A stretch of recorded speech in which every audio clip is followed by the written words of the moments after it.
bayabas guys. Ay, dalandan pala guys. Sorry. Kasi parang pangkarabesan sila eh. Ito, hinog na siya. Nakita lang namin dito sa ilalim ng puno na to. Ayan guys, kung makikita nyo, marami na rin siya bunga.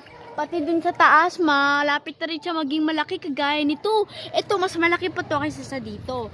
Masarap talaga dito kasi alam mo, masarap tumira dito sa tinitirahan namin sa Pangasinan. Harap ng Bangko Sentral. Yung kalikod ng Bangko Sentral is beach na guys. So dito guys, meron din tayong tinanim dito na, tignan nyo guys.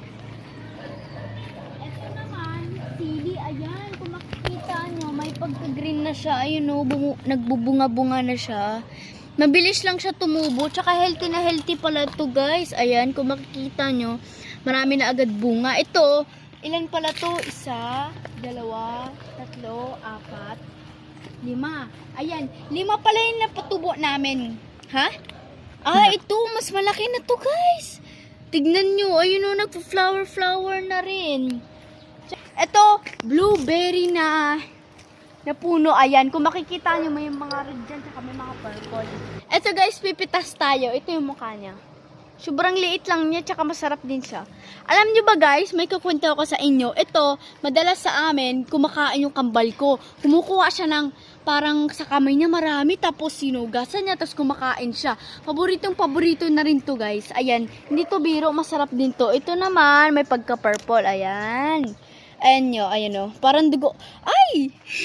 Parang dugo rin siya. Ayan o, kung titignan nyo. Tsaka ito naman guys, okra. Ayan.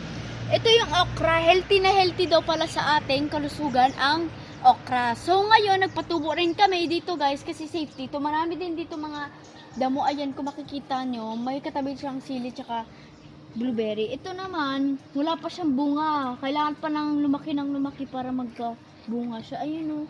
Dami niya balibo kayo sa kilabot ay. Ito naman guys, doon sa dulo, meron din kaming kamatis doon. Kaso bawal na kasi kaming pumunta doon kasi mga mahahaba at saka tumaas na yung mga damo. Ayan, kung titignan nyo, bawal na kaming pumunta doon. Tsaka kasi, baka guys, may snake! Nakakatakot yung snake, ahas ba guys? Dito, mga mahahaba na kasi damo, bawal na kaming pumunta dito. Ayan, kagaya ng sinabi ko, baka kasi may snake.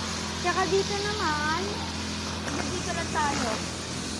Eto guys, karamihan sa amin, doon sa Cavite, meron kaming pinapatubo na ganito, mga malalaki.